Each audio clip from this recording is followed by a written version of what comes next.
Harambee! Neno hili si hivyo. Mambo ni matatu. Ladies and gentlemen, good morning and welcome back to our channel once again. Yesterday, Babu Owino accidentally leaked details of their meeting which was convened by Edwin Sifuna after receiving instructions from Mama Ida Odinga. That meeting was attended by Siaya Governor James Orengo and Ruth Odinga. In this video, I want us to analyze what Babu Owino leaked.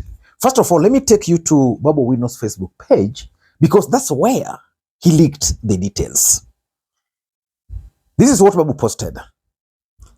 We want ODM to call for NDC. It is time to take over the party leadership. Baada ya baba ni babu. Babu kwa sababu, bila babu tabu. Ladies and gentlemen, that post there appears to be an innocent or a jokingly made post, but it has deep meaning. I want to talk about it because we all know that after Raila Odinga's death, ODM party held its 20th anniversary. And something happened there that is actually shaping what we are witnessing in ODM party today. Na watu wanatusukuma sana. Hata wewe party leader, we feel nobody is even allowing you to mourn the man you knew for 80 years. When it came to the matter of this broad-based government, the people of ODM entrusted one person with the management of that relationship. And that person was Baba Raila Odinga. That relationship is complicated. And therefore, we are looking and we are wondering, those that are taking it upon themselves to manage it now, are they capable of managing that relationship? I don't think that is a question for me to answer. That is a question for the people of ODM to answer. And party leader is why I'm requesting we need to go back to the people and have an NDC and see who the people want to pick to manage that same relationship. Does that mean then that Dr. Oburu Oginga is party leader unconstitutionally? Definitely it is, because this is the constitution of the party and it can be challenged. In fact, if your nomination certificate will be signed by Oburu, it will be challenged in court. Because the constitution is very clear that you need a national delegates conference to elect a new party leader. And mark you, we have 3 deputy party leaders who can act. Why do we have deputy party leaders who cannot act as a party leader in absence of the? Why do we have them in the first case? There was an event for the youths. Babu Owino did not attend because Babu Owino had not purposed to attend that event. And during that event, it was fire. And the other camp were actually caught by surprise. So the next day, they schemed. They schemed to stop the rest of the other camp from speaking. But Edwin Sifuna, as the SG, had to speak. And that's where he sneaked in Babu Owino. Mheshimiwa Babu Owino, jana, kuja bwana. Jana.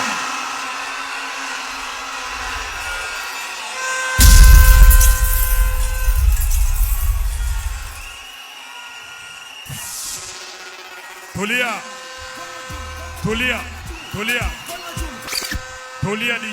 DJ Spider, tulia. Jana Mheshimiwa Babu Owino tulikuwa na kongamano la vijana. Na hawakufurahi kwa sababu hawakukuona hapo. Nikakupigia simu nikasema ufike Mombasa na mapema sana na niwaahidi kwamba utakuwa hapa ili kuonyesha kwamba nimefanya kazi ile mlinituma. Wacha babu awasalimie kwa dakika moja na uweke nidhamu tafadhali. And that's how he sneaked in Babu Owino, and Babu Owino dropped a bombshell.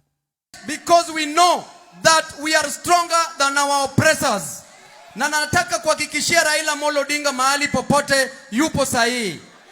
Baba, siku ya leo gharama ya maisha ikienda juu, tutaenda maandamano, wapende wasipende. Asante.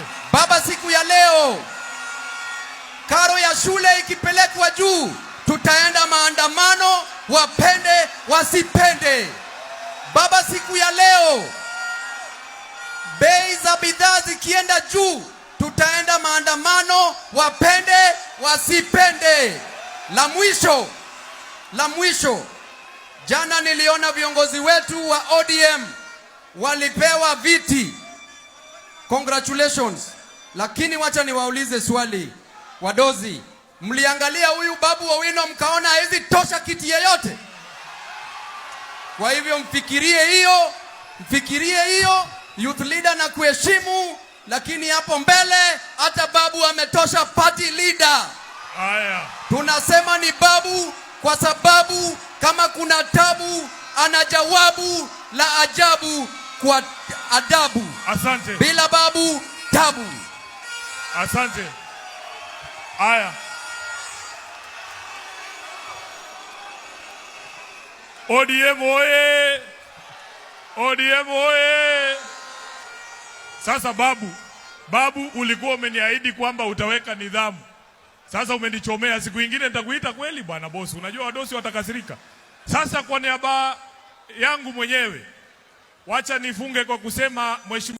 As a matter of fact, it is now in the history of ODM party that was the first event which Orengo attended on that particular day, but he was not allowed to speak because the other camp now took control of the microphone. And from that day up to today, a lot of things have been happening in ODM party. Two camps clearly emerged until Mama Ida Odinga led the nation in celebrating Raila Odinga's 81st birthday in Karen, where Edwin Sifuna was present and was issued strict instructions to go and talk, sit, and listen with the rest. So during yesterday's meeting, according to Babu Owino, one of the things they agreed to is the demand for NDC. In this video, I want us to understand why that demand is now there, because the only reason why they are demanding for that is to take full control of the party. Because as things stand, they don't have the control of the party other than Edwin Sifuna. Before we get into all those, for those who are watching this channel for the first time, please take a second or two, click the subscribe button so that next time we produce a video like this, YouTube will automatically notify you. And to the subscribers, I want to continue thanking you guys for your continued support. Because without that support, this channel cannot be where it is. Ladies and gentlemen, the truth of the matter is that the Sifuna group are demanding for NDC. And I've seen the Migori senator challenge them. And for you to understand some things, if you look at the people who attended yesterday's event, it is clear that they are not part and parcel of the decision-making organs of the party. Apart from Sifuna, Ndolo is not, Babu is not, Wako is not, Ruth Odinga is not, Catherine Muma is not, James Orengo is not, Mwili Odhiambo is not, Andiwo Mwai is not, Edwin Ngonga is not.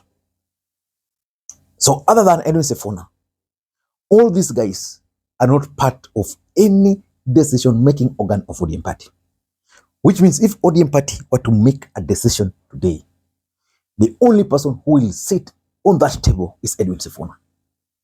And that is the biggest fear they have. That if, for example, ODM were to today convene a meeting, because constitutionally, ODM has structures. If they were to convene the Central Management Committee, and now they decide, let us vote on whether we are going for Ruto, or with Ruto, or whether we are going with Gachagwa's camp. The truth is, the Sifuna camp will lose because they only have one person in the name of Edwin Sifuna. So that's why they are demanding for that NDC, National Delegates Conference It's very interesting. It brings together the party officials, that is the chairman, the secretary, from all over the country. And then they sit and then they vote. They believe that if the organ of the party were to convene the NDC, probably the NDC would vote in their favor. You remember how Babu Owino almost took over ODM party through the NDC until Raila Odinga ordered for the men in black to stop them. So they believe if NDC is called, then they can take control. But why are they doing that? Number one, it is part of their strategy to push back. The truth is, ODM party, the truth is, Raila Odinga was ODM. And ODM was Raila. Raila was bigger than ODM as a political party. He was able to bring all the factions together. So after his death, this camp realized that they were not in control of the party. And that's why someone like even Winnie Odinga, as we speak, is not trying to be a delegate in Nairobi. And after becoming a delegate in Nairobi, then she can be squeezed to become a delegate somewhere until she finds her way up to the Central Management Committee of the party. Ruth Odinga tried to be part of the ODM Central Management Committee. The moment Oburu Oginga was appointed as the party leader, Ruth Odinga saw an opportunity. She then decided, okay, I'm going to be Oburu Odinga's personal assistant. So which means as a personal assistant, when Oburu Odinga is in that meeting, she's there, sitting behind him. Legally, not supposed to contribute. But some members who are part of that committee have always told me that she was always contributing, and they were shocked. So that's why now she's trying to be, I think, either organizing secretary or something like that. Winnie Odinga wants to be in that committee by becoming the deputy party leader. So they are trying to push back this group because they realized that this group had actually cornered them. They were talking, they had the people, but this group strategically had advantage. Number two, I'm looking at a strategy to force the pro-broad-based government to the negotiating table. I told you yesterday that I was actually shocked that Sifuna had this kind of support. And I know some of them are still not coming out openly. Which means if pro-broad-based leaders thought that they had the people, that they had the numbers, then they should think twice. Because even William Ruto himself, I'm 100% sure that in William Ruto's wish, one of the things he's praying for is for a united ODM. So that if he were to get the support of the ODM party, it has to be a united ODM party, not a fragmented. Because what would be the value of a fragmented ODM to Ruto? So they want to force these guys to the negotiating table. Then in that negotiating table, they can then put their demands. The other camp will also put their demands. Like for us, we want you to support Ruto. Then for them, okay, we are supporting Ruto. What are we getting? Then you never know. Maybe one of them might be forced to be the running mate. You never know. And importantly, number three, the control of ODM party. And there's only one way to control ODM party, through party organs. You remember Babu Owino asking those guys that you guys, umeona, me, I can't be anything in the party. It's about the control of the party. Because without controlling the party, I mean, they can make noise, the party will continue operating, things will be going on as usual. When Oburu Oginga was made the party leader, it was as a result of scheming. Pro-broad-based camp schemed. By the time these guys realized they had already installed Oburu, they were able to do that because they were controlling the decision-making organs of the party. It's the work of the Central Management Committee to sit and do whatever they did. And then in Mombasa, they conveniently invited the NDC. And that NDC ratified the decision, which means Oburu is now officially the party leader. Gladys Wanga, the chairperson, all the way like that. So that's what they want to deal with. And importantly, it's about 2027 politics.